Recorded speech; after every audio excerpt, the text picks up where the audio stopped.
Démarrer la saison avec ces lectures à voix haute. Alors, pour l'ouverture de la saison, on a voulu vous proposer une soirée un peu différente de l'ordinaire, c'est-à-dire que nous allons avoir une soirée en deux temps. Premier temps, un temps de lecture à voix haute. Deuxième temps, nous visionnerons un film. Alors, pourquoi ça? Simplement parce que le texte de l'auteur, qui est une nouvelle, a donné un film ensuite, et donc on a la même chose qui est traitée évidemment différemment entre la littérature et le cinéma. Et c'est, comme ce sont deux choses assez courtes, ça fait une soirée qui est tout à fait digestible, et donc on ne dépassera pas les 2 heures, tout va bien, on sera à la maison tranquillement à l'heure. Pour ce qui est de la lecture, 2 mots sur l'auteur. L'auteur s'appelle Todd Robbins. Alors ils s'appellent tous Todd. L'auteur de la nouvelle, c'est Todd Robbins, et l'auteur du film, ou le réalisateur, c'est Todd Browning. Voilà, donc 2 Todd, et en plus, leur prénom, c'est pas Todd, hein, ils s'appellent l'un Clarence, l'autre Charles, mais ils se font appeler tous les 2 Todd.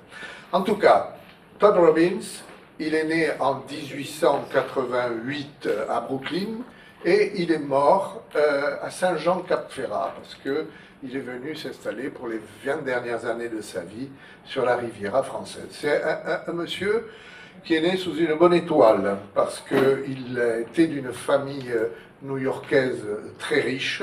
Il a fréquenté les établissements, quand il était jeune, les plus prestigieux, mais avec aucune volonté de faire carrière, parce qu'à 16 ans, il a hérité de la fortune de son grand-père, et il a passé sa vie à la gérer tout simplement. Par contre, il avait une passion, qui était l'écriture.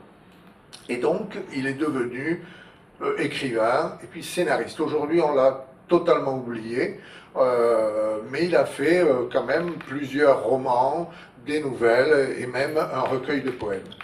En fait, ce qu'il a fait connaître, en tout cas ses productions, c'est plutôt le film que nous verrons après, qui a repris l'histoire qu'il avait donc construite et qui s'appelle Freaks.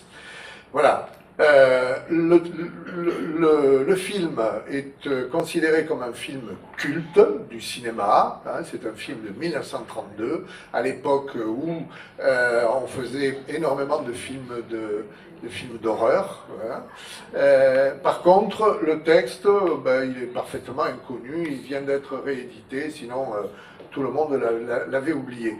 Mais vous allez voir que même s'il n'est pas connu, c'est un texte qui est très très bien écrit et l'histoire est particulièrement intéressante. Alors, comme les 2 choses étaient courtes, on les met en même temps, c'est une belle occasion pour voir quelles sont les puissances et les possibilités différentes de la littérature et du cinéma. Voilà, je vous souhaite une bonne soirée et nous allons démarrer tout de suite.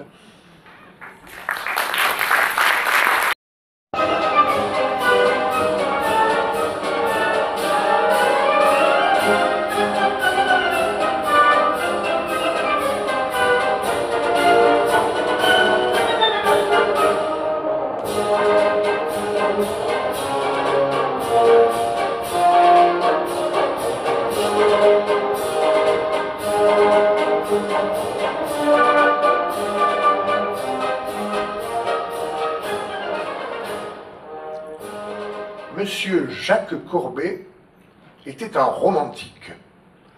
71 cm seulement séparaient la plante de ses pieds minuscules du sommet de son crâne. Et cependant, parfois, lorsqu'il pénétrait dans l'arène sur son noble destrier Saint-Eustache, il avait l'impression d'être un valeureux chevalier de jadis, s'en allant mener bataille pour la dame de ses pensées. Oh, peu importait que Saint-Eustache n'eût rien du noble destrier, hormis dans l'esprit de son maître, ni même du poney. C'était un gros chien de race indistincte, doté du long museau et des oreilles droites du loup. Peu importait que l'entrée en piste de M. Courbet fût invariablement saluée par des rires moqueurs et des lancers de pots de banane et d'oranges. Peu importait que la dame de ses pensées n'existât point et que ses hauts faits se bornassent à la stricte imitation des écuyères qui l'avaient précédée. Détail sans importance pour ce tout petit homme qui vivait dans ses rêves et préférait fermer ses yeux en boutons de bottines aux tristes réalités de l'existence.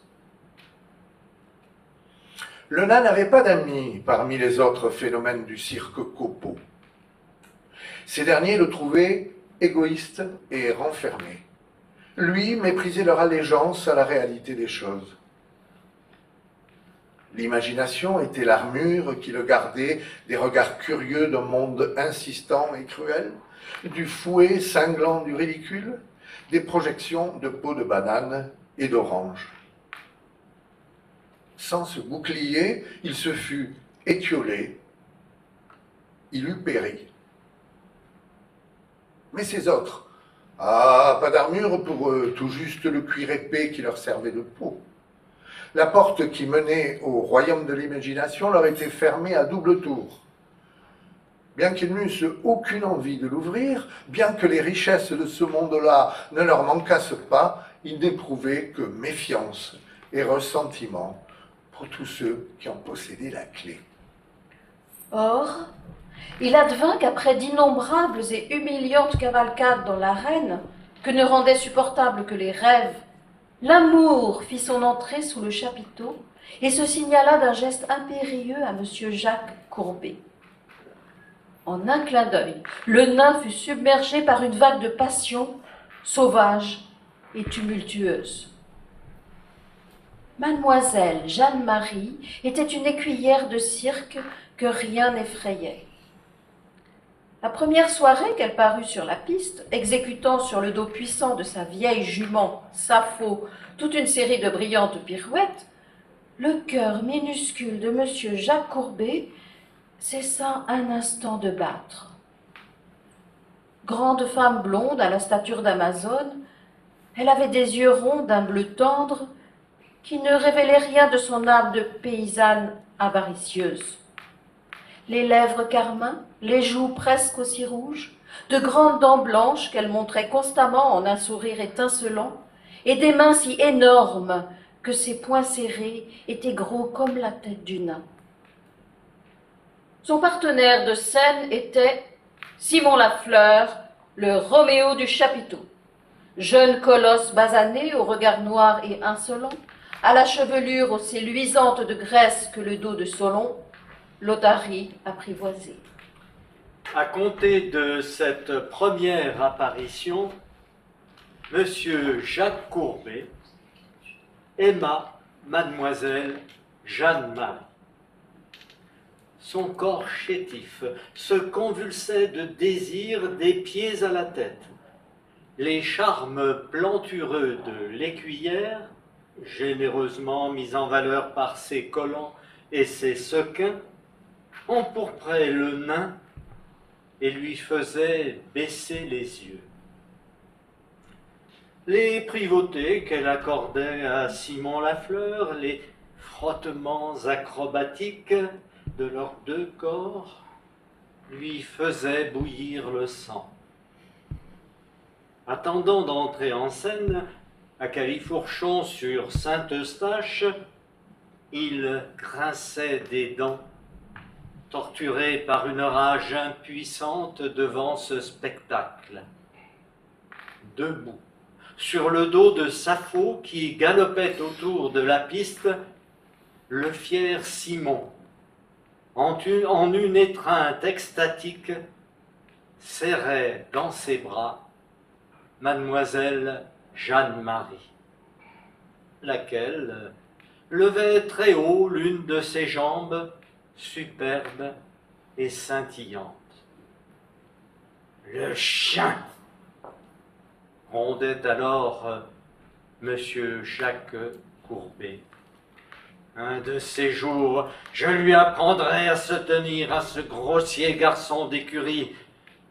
Ma foi, oui, j'irai lui frotter les oreilles. » Saint-Eustache ne partageait nullement les sentiments de son maître pour mademoiselle Jeanne-Marie. Dès le début, il lui manifesta une franche détestation, grondant sur le passage de l'écuyère, retroussant férocement ses babines et dévoilant ses crocs acérés.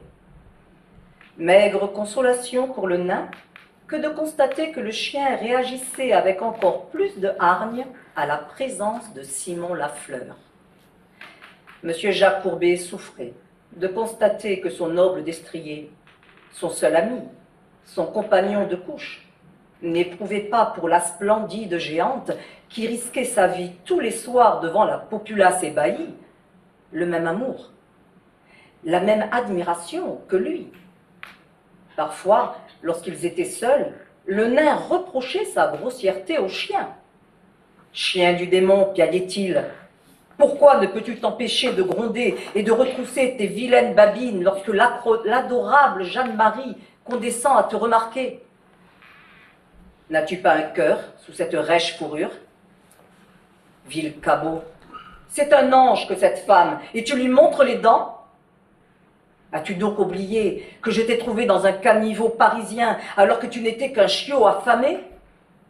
Et tu oses aujourd'hui menacer ma princesse? Espèce de grand cochon poilu, ingrat! Le seul parent qui resta avec M. Jacques Courbet n'était pas un nain comme lui, mais un homme de belle stature, fermier prospère qui habitait non loin de Roubaix. Bien plus âgé que Jacques, il ne s'était jamais marié, et lorsqu'on le trouva mort un jour d'une crise cardiaque, son microscopique neveu, pour lequel, il faut bien l'avouer, le fermier avait toujours éprouvé une certaine répugnance, hérita d'une belle propriété. En apprenant la nouvelle, le nain enserra le cou velu de Saint-Eustache. « Ah !» s'exclama-t-il, « désormais nous pouvons prendre notre retraite, nous marier et fonder un foyer, cher vieil ami. Je vaux plusieurs fois mon poids en or. » Ce soir-là, tandis que mademoiselle Jeanne-Marie se changeait après son numéro, un coup léger retentit à sa porte. « Entre !» répondit-elle, pensant qu'il s'agissait de Simon Lafleur. Il lui avait promis de l'emmener à l'auberge du sanglier sauvage, lui offrir un verre de vin pour nettoyer la sueur qui lui voilait la gorge. « Entre, mon chéri !» La porte s'ouvrit lentement. Monsieur Jacques Courbet s'avança sur le seuil, droit et fier, en costume de soie et jabot de dentelle, comme un courtisan. À sa taille pendait une petite épée à la poignée, incrustée d'or. Il approcha ses petits yeux luisants de désir pour contempler les charmes de la vigoureuse élue de son cœur, très largement exhibée.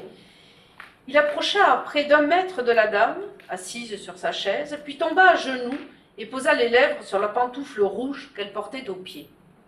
« Ô sublime et audacieuse dame !» s'écria-t-il d'une voix aussi stridente que le grincement d'une aiguille sur une vitre.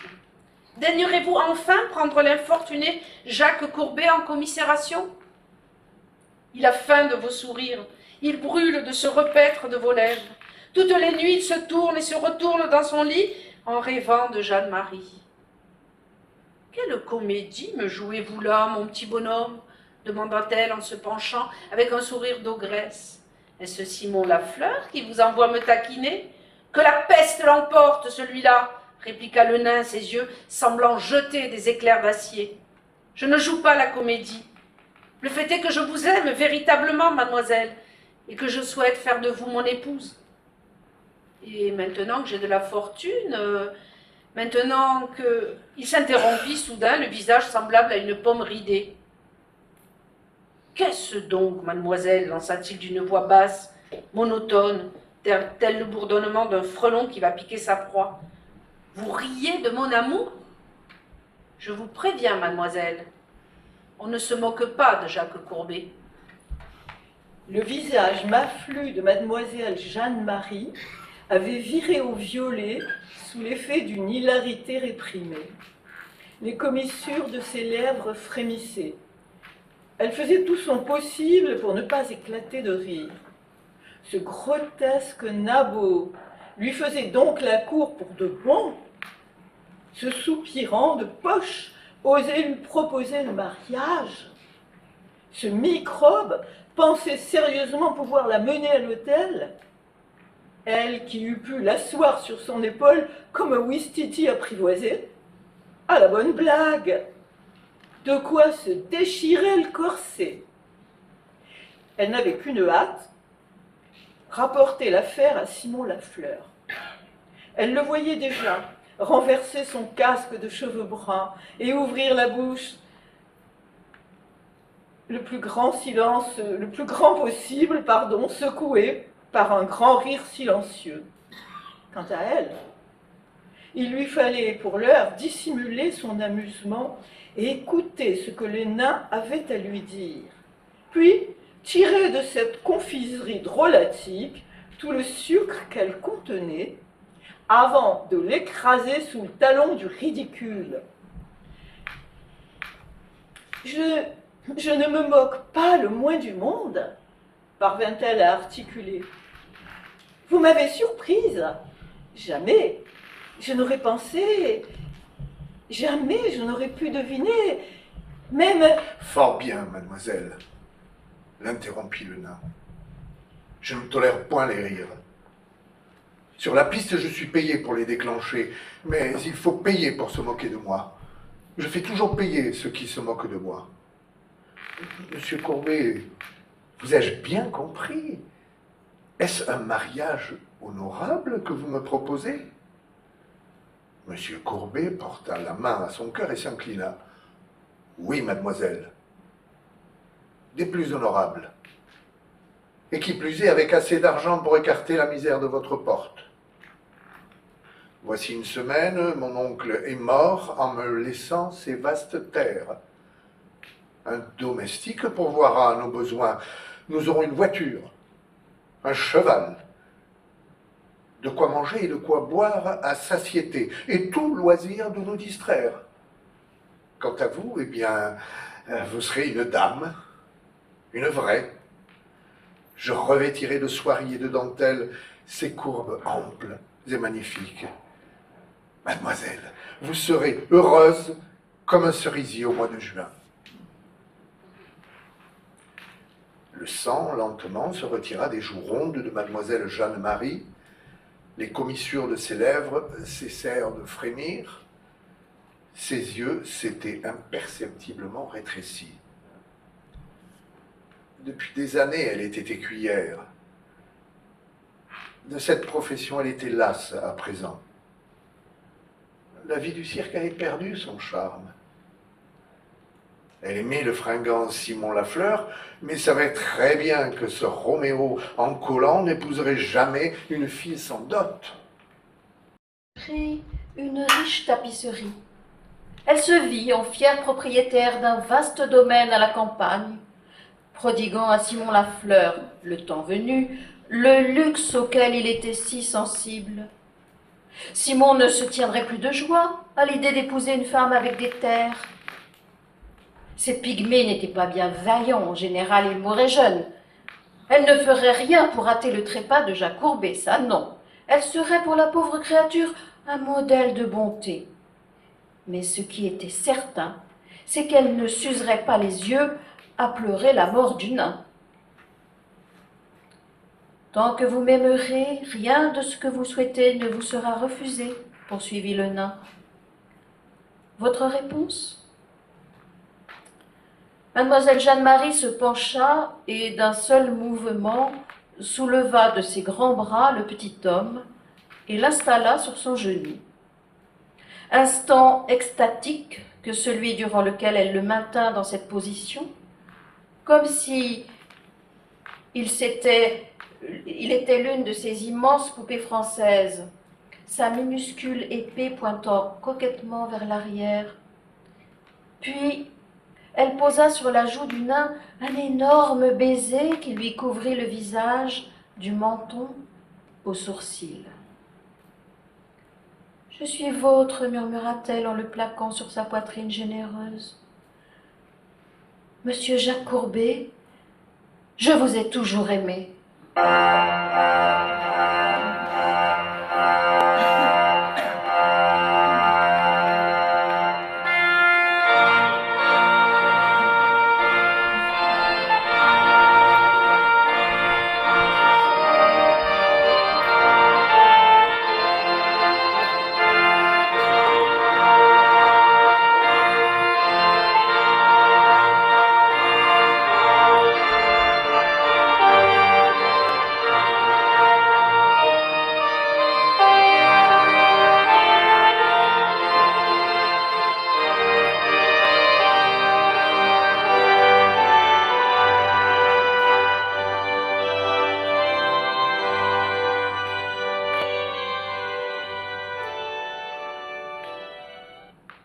Le mariage de mademoiselle Jeanne-Marie fut célébré à Roubaix, où le cirque Copeau avait élu domicile pour quelques jours.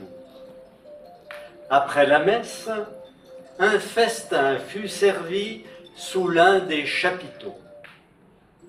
Y assista une myriade de célébrités. Le marié présidait.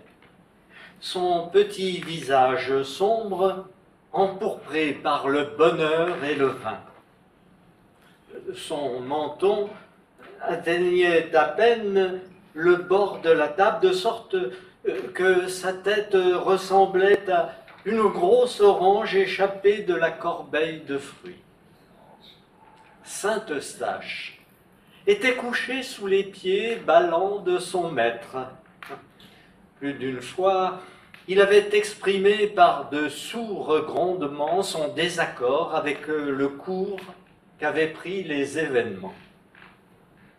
À présent, il se contentait de ronger son os en jetant de temps à autre des regards sournois au mollet rebondi de sa nouvelle maîtresse. Papa Copeau se tenait à la droite du nain, son bon gros visage aussi rubicond, aussi chaleureux qu'une pleine lune d'équinoxe. Près de lui avait pris place Griffo, l'enfant girafe à la peau tachetée et au cou si long qu'il dominait la compagnie d'une tête, y compris Monsieur Hercule Hippo, le géant. Au nombre des autres convives, on comptait mademoiselle Lupa, à la dentition incroyablement longue et acérée, qui grondait chaque fois qu'elle essayait de parler. L'ennuyeux monsieur Je Jongle, qui ne pouvait s'empêcher de jongler avec ce qui lui tombait sous la main, fruits, assiettes, couverts, bien que tous fussent là de ses facéties. Madame Samson, dont les jeunes boa constricteurs apprivoisés, levés autour de son cou, ouvraient chacun un œil timide au-dessus de ses oreilles, l'un à droite, l'autre à gauche. Monsieur Simon Lafleur et une vingtaine d'autres invités complétaient l'assistance. Depuis que Jeanne-Marie lui avait rapporté la scène de ses fiançailles, l'acrobate n'avait pratiquement pas cessé de rire, en silence, s'entend. À présent, il se tenait à son côté, dans son maillot rouge vif. Ses cheveux noirs, rejetés en arrière, étaient si luisants de graisse qu'ils reflétaient les lumières de la tente comme un casque bien astiqué. De temps à autre, il avalait cul sec un verre de Bourgogne plein à ras-bord, donnait un coup de coude à la mariée et rejetait la tête en arrière, lèvres ouvertes, sur l'un de ses rires muets. « Simon, chuchotait-elle, tu ne m'oublieras pas, dis. » Il se passera peut-être un moment avant que je puisse mettre la main sur le magot du petit singe. T'oubliais, Jeanne? Grommelait-il, par tous les démons qui dansent dans une flûte à champagne, je te le jure, jamais. Tel Job, j'attendrai patiemment que tu aies empoisonné ce misérable rat avec un bout de fromage frelaté.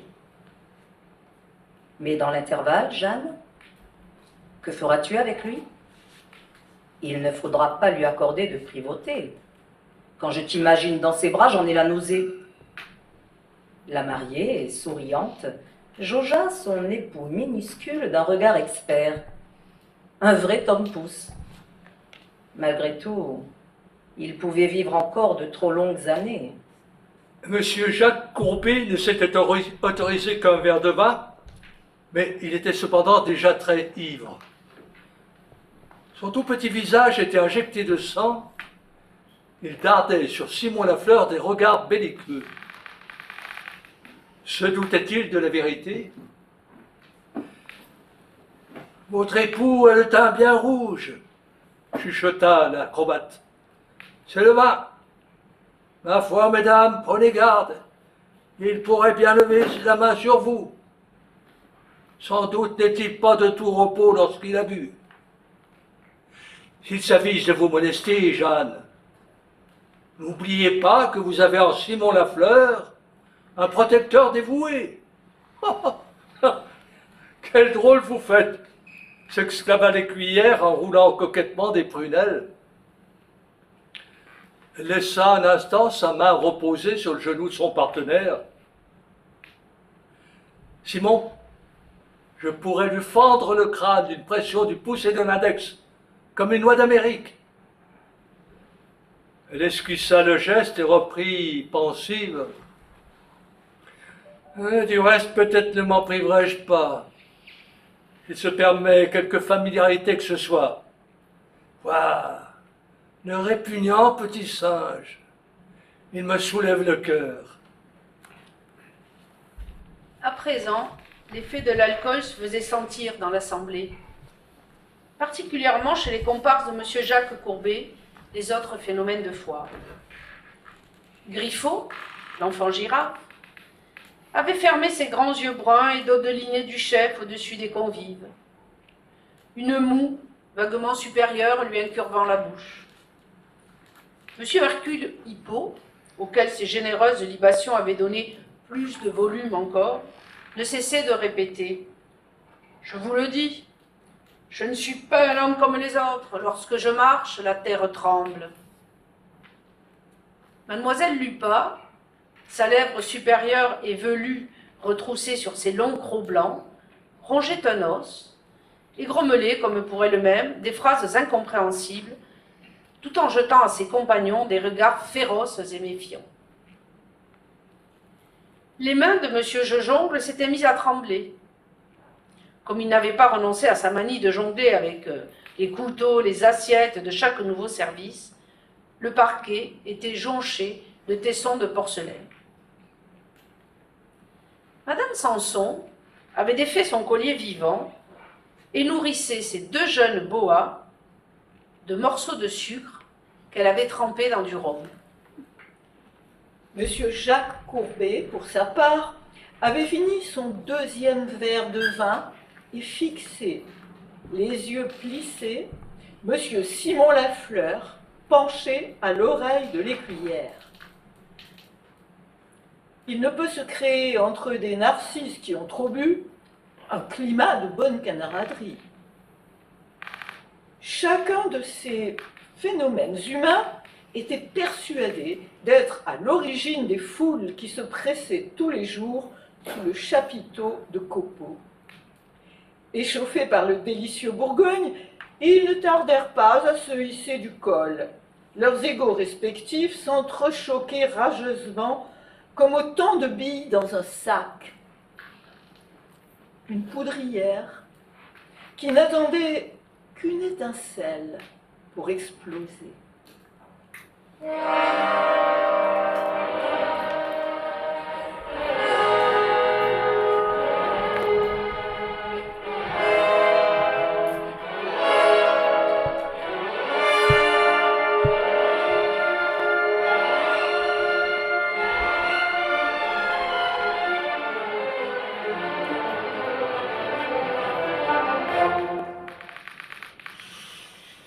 Je suis un grand homme, dit Hercule Hippo d'une voix ensommeillée.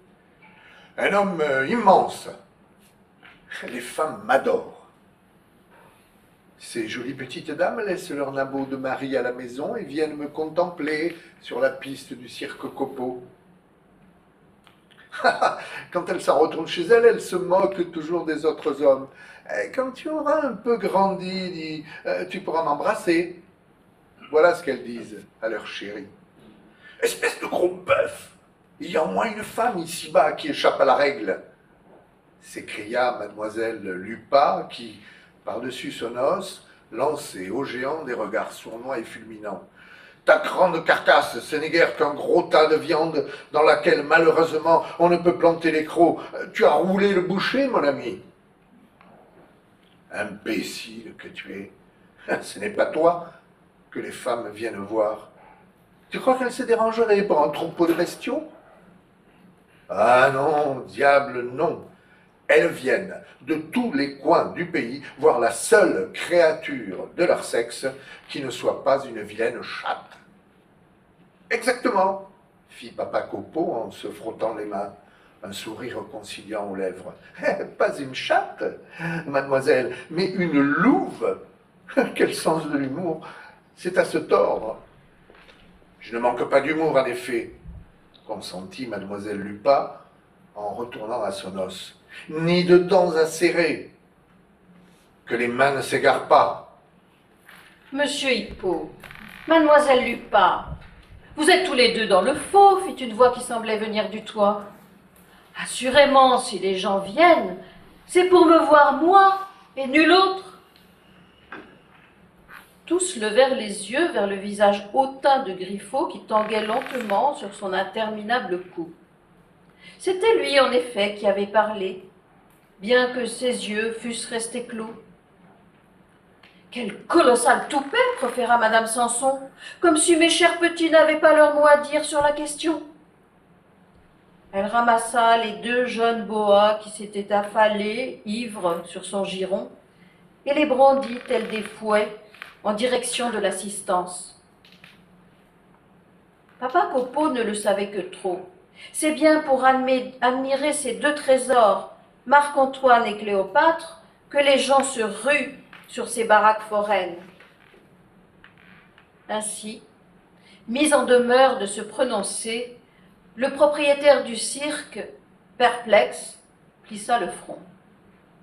Quel dilemme! Ces phénomènes n'étaient pas faciles à manœuvrer. Il avait été bien sot d'accepter l'invitation au bouquet de mariage. Tout ce qu'il dirait serait retenu contre lui, indubitablement. Tandis que Papa Copo cherchait ses mots, son visage lunaire, l'étincelle qui avait tant tardé finit soudain par atterrir sur la poudrière.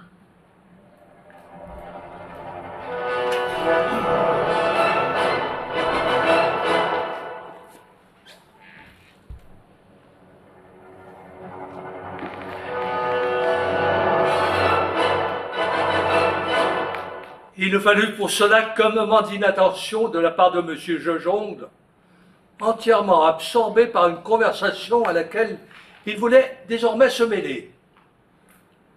On dirait que vous m'avez oublié les uns et les autres, fit-il d'un ton pincé en jonglant discrètement avec deux lourdes assiettes et une cuillère. Ces mots étaient à peine sortis de ses lèvres qu'une des deux assiettes s'écrasa avec fracas sur le crâne épais de M. Hippo. Ce qui rappela immédiatement M. Jojongle à l'attention des convives, et bien plus que cela. Furieux de cet affront, le géant, que les insultes de Mlle Lupa avaient déjà poussé à bout, la bouscula rudement et de son poing épais envoya le jongleur rouler sous la table. Mlle Lupa, de nature fort irascible, et la présence d'un juteux os de poulet n'arrangeait rien à l'affaire, jugea de toute évidence que son voisin de table avait outrepassé les bornes de la correction. D'un geste vif, elle planta ses canines pointues dans la main qui avait administré le coup, Monsieur Hippo, barrissant de rage et de douleur, tel un éléphant blessé, bondit sur ses pieds, renversant la table. S'ensuivit un indescriptible chaos, des mains, des dents, des pieds. Chaque phénomène s'attaquait à ses compagnons. Un concert de cris, de feulements, de grondements et de sifflements s'éleva, que dominèrent soudain les rugissements de Papa Copo, appelant ses troupes à l'armistice. « Allons, mes enfants, ce ne sont pas des manières, cela. Calmez-vous, je vous prie. Mademoiselle Lupin, n'oubliez pas, je vous prie, que vous êtes autant d'âmes que louve. » Dans cette mêlée honteuse, Monsieur Jacques Courbet eût probablement souffert encore plus que les autres, sans l'assistance de Saint-Eustache. Le chien s'était planté au-dessus de son minuscule maître et le protégeait de toute tentative d'assaut. En l'état, ce fut Griffo, le malheureux enfant girafe, de tous les phénomènes le moins apte à se défendre, qui devint la victime de la colère générale. Les coups pleuvaient sur sa petite tête ronde comme sur un punching ball. Il fut mordu par Mademoiselle Lupin, giflé par Monsieur Hippo, botté par Monsieur Jejongle, griffé par Madame Samson et pratiquement étranglé par les deux jeunes boas qui s'étaient lovés sous son menton en de véritables nœuds coulants. Il eût sans aucun doute succombé à l'attaque, sans le secours de Simon Lafleur, de la mariée et d'une demi-douzaine de ses camarades acrobates que Papa Copo avait supplié de bien vouloir intervenir. Avec des beuglements de rire, ils se ruèrent sur le banquet et séparèrent les combattants. On retrouva Monsieur Jacques Courbet assis derrière un pli de la nappe, le visage sombre. Il avait à la main une bouteille cassée. Le nain, complètement saoul, était fou de rage. Tandis que Simon Lafleur avançait, riant sans bruit comme à son habitude, Monsieur Jacques Courbet lui jeta la bouteille au visage. « Voyez-vous ce moustique ?» s'exclama l'acrobate en soulevant le nain par la ceinture. « Je vous rends votre bien glorieux époux, Jeanne. Récupérez-le avant qu'il ne m'égratigne. Parbleu, c'est un vrai fauve quand il a bu. » La mariée s'approcha, ses joues de blonde empourprées par le vin et le rire. Maintenant qu'elle était officiellement unie à une belle ferme, elle ne se souciait plus de cacher ses véritables sentiments. « Oh là là !» fit-elle en s'emparant du nabot trépignant et en le plaquant sur son épaule. « Il en a du caractère, ce Ouistiti. On verra s'il lui en reste après une bonne fessée. » « Lâchez-moi » hurla Monsieur Jacques Courbet au paroxysme de la fureur. « Vous allez le regretter, madame. Lâchez-moi, vous dis-je » La robuste mariée secouait la tête. « Non, non, non, mon chérubin !» fit-elle hilar. « Il n'est pas si facile d'échapper à sa femme, sais-tu ? Comment ? Tu veux donc te dérober à mes embrassades avant la lune de miel ? Lâchez-moi. Ne voyez-vous pas qu'ils sont en train de se moquer de moi ?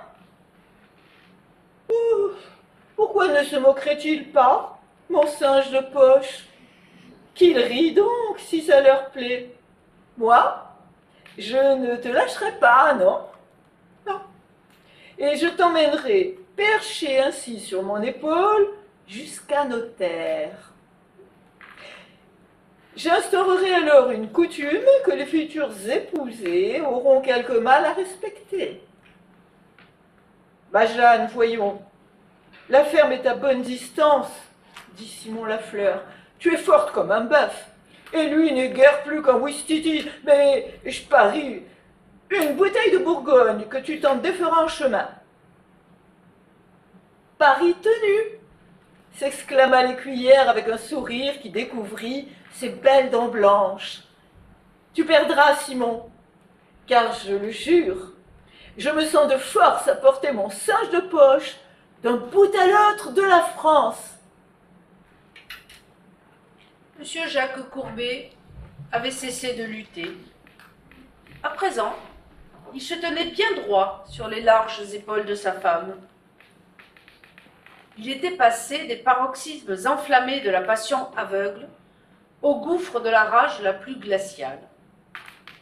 Son amour était mort. Et de ses cendres, une émotion inconnue relevait la tête, diabolique. Ainsi, madame, vous prétendez pouvoir me porter d'un bout à l'autre de la France, articula-t-il d'une voix monocorde.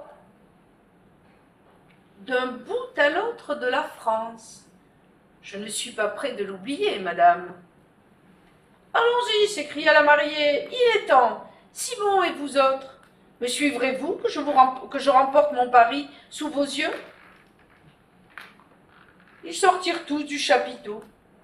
Une pleine lune flottait dans les cieux, dont les rayons tombaient droit sur la route, blanche et rectiligne, entre les champs, comme la raie dans la chevelure sombre et huileuse de Simon Lafleur. L'écuyère, portant toujours sur son épaule son minuscule époux, s'enfuit d'un pas vif en chantant. Les invités, dont certains n'étaient plus très vaillants, lui emboîtèrent le pas. Griffo, l'enfant girafe, titubait pitoyable sur ses longues et maigres jambes. Seul Papa Copeau ne se joignit pas au cortège. Quel drôle de monde, marmonna-t-il, sur le seuil du chapiteau, suivant de ses yeux bleus et ronds sa petite troupe. Mes enfants me causent parfois bien des soucis. Bien des soucis.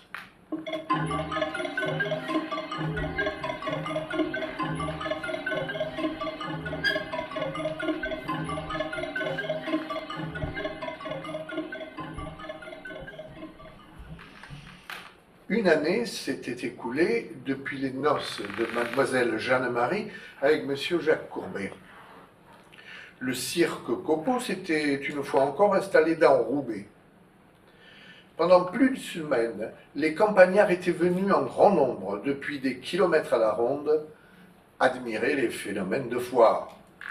Griffo, l'enfant girafe, monsieur Hercule Hippo, le géant, mademoiselle Lupa, la femme louve, madame Samson et ses boas, monsieur Je jongle, le fameux jongleur. Il n'avait pas changé. Chacun s'attribuait toujours exclusivement le succès du cirque. Simon Lafleur avait retrouvé sa chambre de l'auberge du sanglier sauvage. Ce jour-là, il ne portait que ses collants rouges. Son puissant poitrail, dénudé jusqu'à la taille, luisait de graisse. Il oignait tendrement les muscles de ses bras d'un liquide très odorant.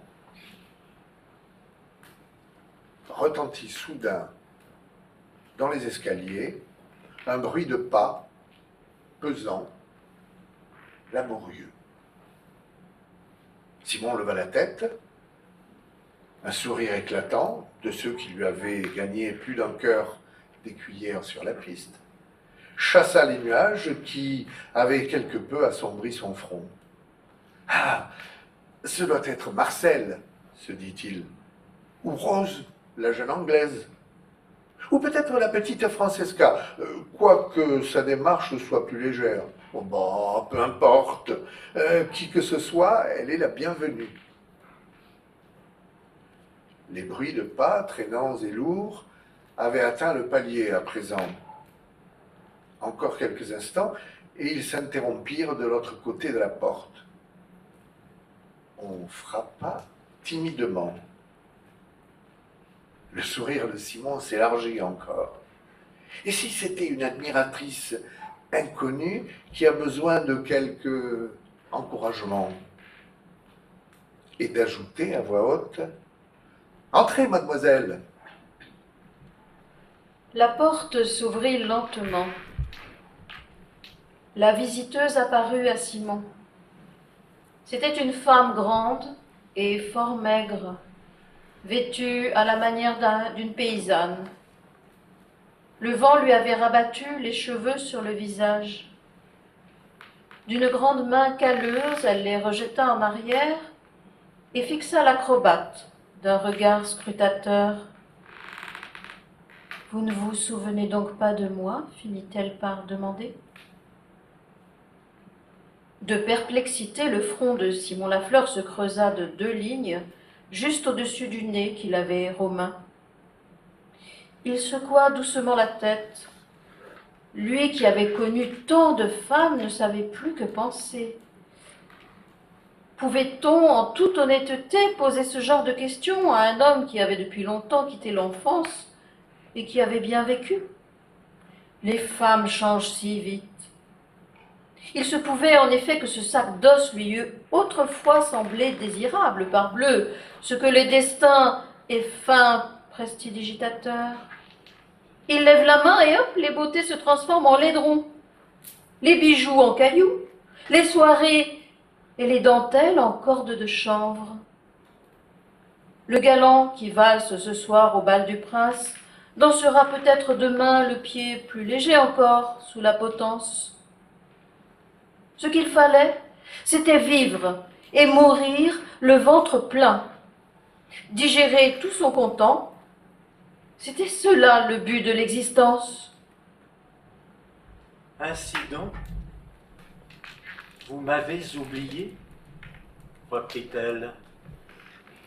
Simon Lafleur, le cheveu toujours aussi brun et gominé, secoua la tête. Je n'ai pas bonne mémoire des visages, madame, dit-il poliment. C'est bien mon malheur quand certains sont si beaux. Ah. Mais vous n'auriez pas dû m'oublier, Simon. J'ai mis la femme un sanglot dans la voix. Nous étions si proches, vous et moi. Ne vous souvenez-vous donc pas de Jeanne-Marie? Jeanne-Marie? La Jeanne-Marie qui avait épousé un ouistiti et une belle propriété à la campagne. Ne me dites pas, madame, que vous... Il s'interrompit et la fixa bouche bée. Son regard sombre et perçant se posa sur les mèches trempées, sur ses formes émaillées pour s'arrêter enfin sur ses épaisses galoches en peau de vache, souillées par la boue des chemins. Non, ce n'est pas possible, protesta-t-il enfin. Et pourtant, c'est bien Jeanne-Marie qui vous parle, répondit la femme. Ou plutôt, ce qu'il en reste. Ah, Simon, si vous saviez la vie qu'il m'a menée, je ne suis plus entre ses mains qu'une bête de somme. Il ne m'a épargné aucune ignominie. De qui voulez-vous parler? Tout de même, ce n'est pas de votre mari de poche dont il est question, Jacques Courbet, le nain de cirque. Et pourtant, c'est bien lui, Simon. Hélas, il a fait de moi une loque. Lui? Ce moucheron? Et l'acrobate eut l'un de ces rires silencieux. Mais c'est absurde, voyons. Comme vous le disiez vous-même, Jeanne, vous auriez pu lui briser le crâne d'une simple pression du pouce, comme une noix d'Amérique. Je l'ai cru autrefois, mais c'était mal le connaître, Simon.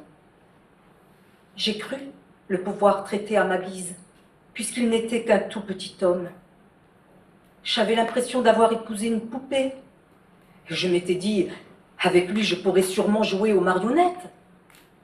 Simon, quelle n'a pas été ma surprise quand je me suis rendu compte que c'était lui qui tirait les ficelles.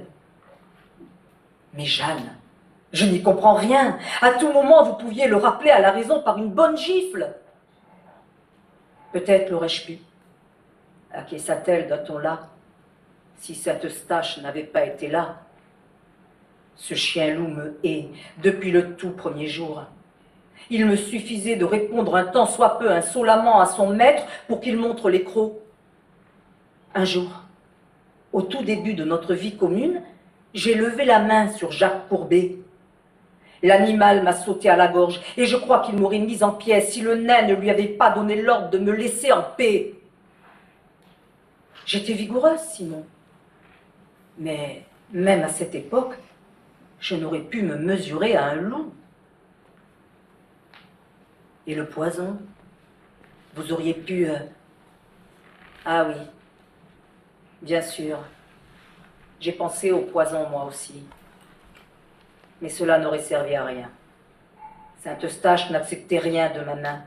Du reste, le nain me forçait à goûter toutes les nourritures que son chien et ou lui se voyaient proposer. Aucun moyen d'empoisonner l'un ou l'autre sans périr moi-même. Ma pauvre fille, fit l'acrobate apitoyé. Je comprends mieux. Asseyez-vous, je vous prie, et racontez-moi toute l'histoire. Quel choc! Après vous avoir vu rentrer chez vous d'un pas si triomphant, votre époux perché sur l'épaule. Il vous faut commencer par le début. C'est précisément parce que je l'ai posé sur mon épaule que je suis en butte aux pires cruautés, répondit-elle en prenant place sur la seule autre chaise de la chambre. Il n'a jamais pardonné l'insulte que je lui ai prétendue infliger ce jour-là.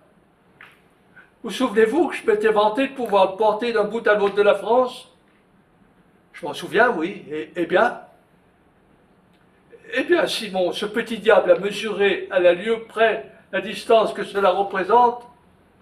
Tous les matins, qu'il pleuve ou qu'il vente, nous quittons la maison, lui sur mon dos et le chien loup sur les talons. Et je marche sur les routes poussiéreuses jusqu'à ce que mes jambes se dérobent de fatigue. Si je ralentis le pas, si je trébuche, le nain m'enfonce dans les chairs ses cruels petits éperons d'or, tandis que le chien me mordille les chevilles. Quand nous rentrons, il prend son tableau et déduit le nombre de lieues que nous avons parcouru du total de ce que cela représente d'aller d'un bout à l'autre du pays. Je n'ai pas franchi la moitié de cette distance, et mes forces déjà m'abandonnent, Simon. Regardez mes souliers. Elle leva l'un de ses pieds sous le nez de l'acrobate. La semelle de la galoche était usée jusqu'à la corde. Simon Lafleur aperçut même la peau de la pauvre femme, marbrée de bleu et maculée de boue. C'est la 3e paire que j'use, poursuivit-elle d'une voix rauque. Il me dit ces jours-ci que le prix du cuir est tel qu'il me faudra finir mon pèlerinage pieds nus. Mais comment pouvez-vous supporter un tel traitement, Jeanne? Demanda Lafleur furieux. Vous qui avez un domestique, un équipage. Vous ne devriez pas avoir besoin de faire un pas. Un domestique et un équipage. Oui, dit-elle, en essuyant ses larmes du dos de sa main. C'était le cas dans les premiers jours. Mais cela n'a guère duré qu'une semaine. Il a renvoyé le domestique et a vendu l'équipage à la foire voisine. Il n'y a plus que moi pour les servir, lui et son chien. Et les voisins, insista Simon, ne peuvent-ils pas vous venir en aide? Les voisins? Nous n'en avons pas. La ferme est très isolée. Je me serais enfui depuis longtemps si mon évasion avait pu passer inaperçue. Mais ils m'ont constamment à l'œil. J'ai bien essayé une fois. et je n'avais pas franchi une lieue que le chien loup aboyait déjà sur mes talons. Il m'a ramené à la ferme. Le lendemain, j'ai dû porter l'infâme petit bonhomme jusqu'à tomber d'épuisement. Ce soir, cependant, vous avez réussi. Oui, reconnut-elle en jetant vers la porte un bref regard craintif. Ce soir, j'ai pu me faufiler hors de la maison tandis qu'ils dormaient tous les deux et venir jusqu'à vous. Je sais que vous me protégerez, Simon, en souvenir de ce que nous avons été l'un pour l'autre. Demandez à papa Copeau de me rependre dans sa troupe. Je travaillerai comme un forçat. Sauvez-moi, Simon. Jeanne-Marie ne put retenir les sanglots qui lui étaient montés dans la gorge et étouffer ses moindres paroles. Calmez-vous, Jeanne. Calmez-vous, la consola Simon Lafleur. Je vais faire ce que je peux. Demain, j'irai parler à papa Copeau. Bien sûr, vous n'êtes plus celle que vous étiez lorsque vous êtes partie. Vous avez vieilli, mais notre bon papa Coco vous trouvera peut-être quelque chose à faire. Il s'interrompit et la regarda avec insistance. Elle s'était raidie sur sa chaise. Son visage, sous sa couche de crasse, était devenu exsangue. « Jeanne, vous avez l'air inquiet ?» remarqua-t-il, non sans quelque malaise. « Chut !» répliqua-t-elle, un doigt sur les lèvres.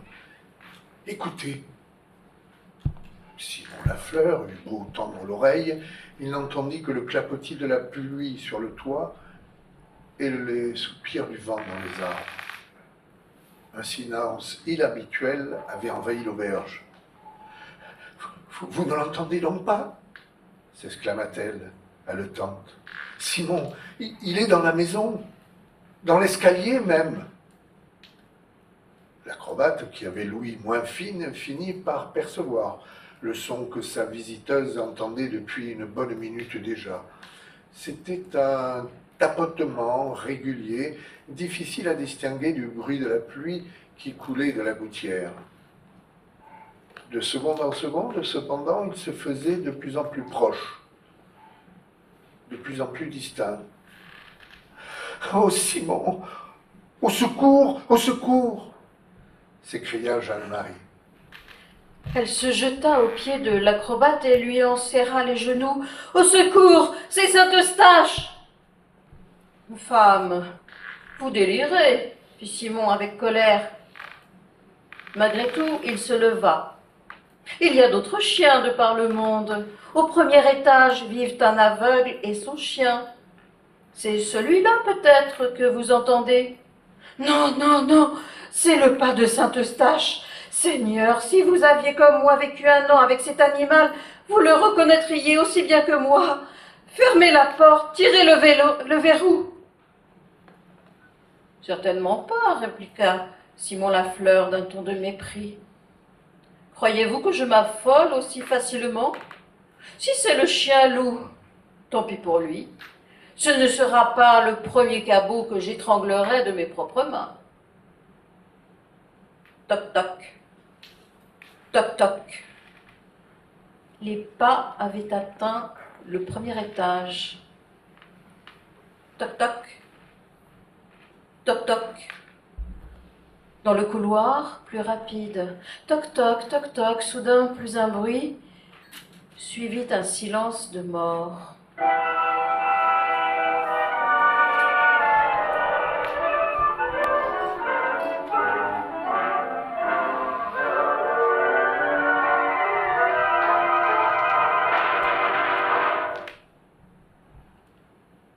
Puis Saint-Eustache entra en trottant dans la chambre.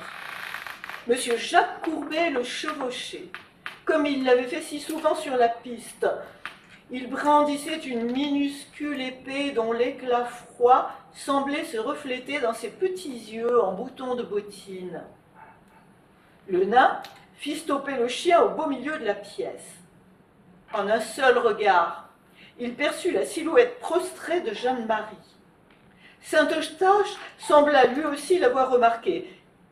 S'il ne gronda pas, ses poils cependant se hérissèrent sur son échine, ses babines avides se retroussèrent sur ses longs crocs blancs, ses yeux se mirent à luire comme des braises.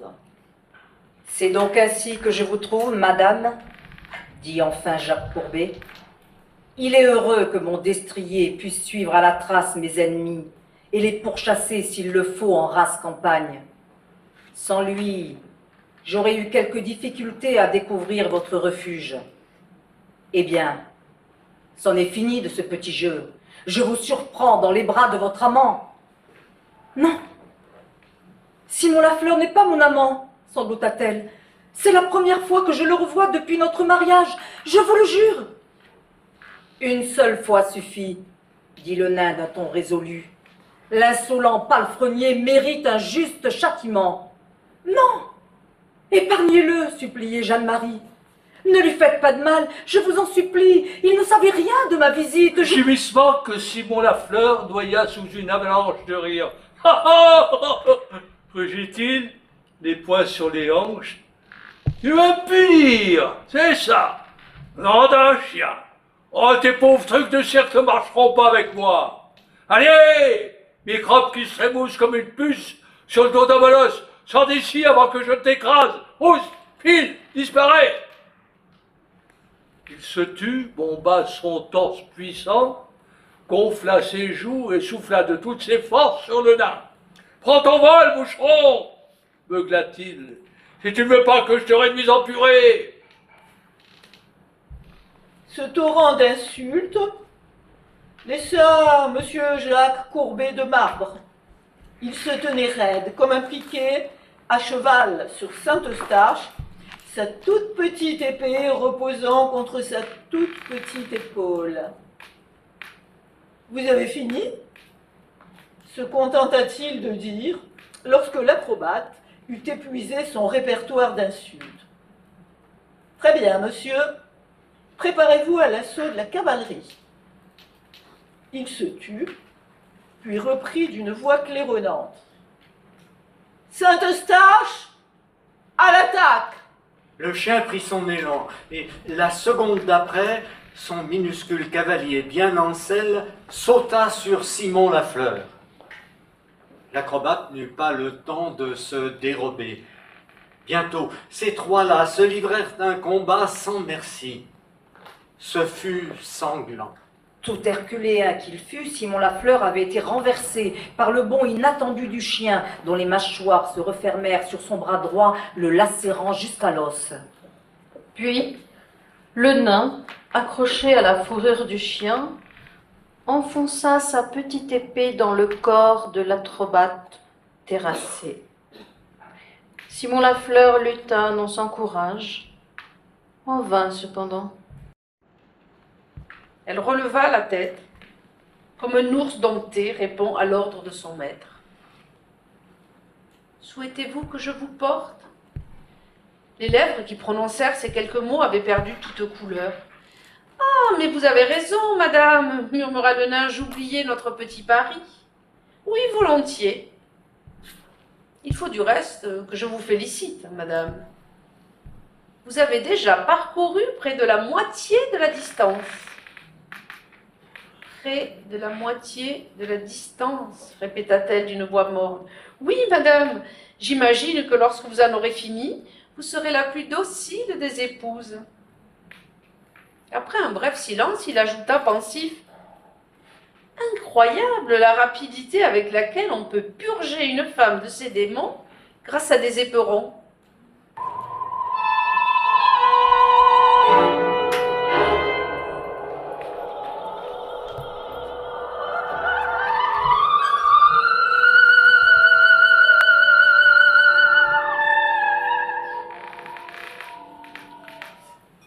Papa Copeau avait passé une excellente soirée à l'auberge du Sanglier Sauvage. En repartant vers le cirque, il aperçut devant lui, dans la rue, trois silhouettes familières. Une grande femme, un tout petit homme et un chien aux oreilles dressées. La femme portait l'homme sur son épaule, le chien allait sur leurs talons. Le propriétaire du cirque s'arrêta pour les regarder. Ses yeux ronds exprimaient un ébahissement presque enfantin. « Est-ce possible ?» murmura-t-il. « Mais oui, je les reconnais, ces trois vieux amis. Ainsi Jeanne-Marie le porte-t-elle toujours ? Ah, peut-être ne devrait-elle pas exposer M. Jacques Courbet au rire. Il est si susceptible. Mais c'est comme ça. Les femmes mènent toujours par le bout du nez ceux qui leur prêtent le flanc.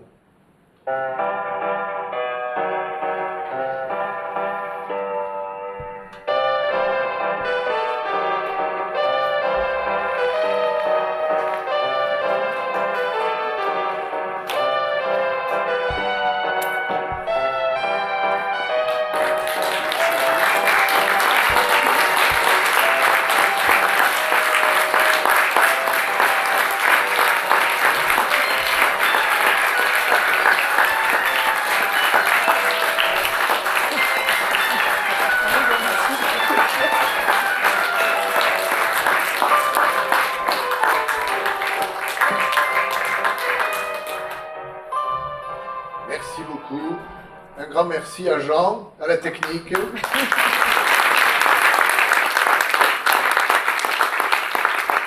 C'est aussi le compositeur de la dernière musique que vous avez entendue. Voilà, on fait Nous faisons une petite pause de 5 minutes, le temps d'installer le projecteur pour le film.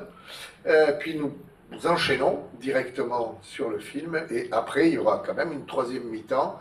C'est comme au rugby, il y aura du Banyuls qui est offert par la mairie de Banyuls que nous remercions évidemment pour ça et pour le prêt des salles et pour tous les services qui nous rendent pour que nous puissions faire ces soirées-là. Et donc le Banyuls de la mairie et les gâteaux de vos serviteurs, c'est-à-dire les lecteurs ici présents d'éveillés, qui se sont mis au fond.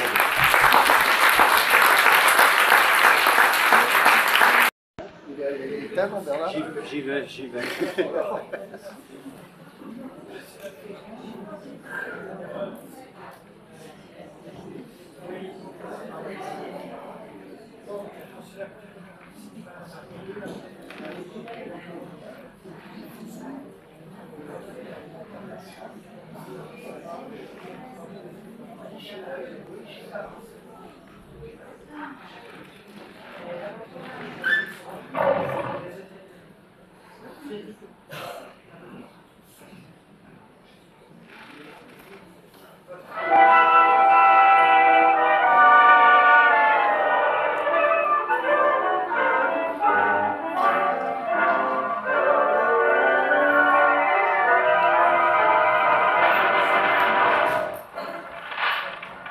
We didn't lie to you folks. We told you we had living, breathing monstrosities. You laughed at them, shuddered at them, and yet, but for the accident of birth, you might be even as they are. They did not ask to be brought into the world, but into the world they came. Their code is a law unto themselves. Offend one, and you offend them all.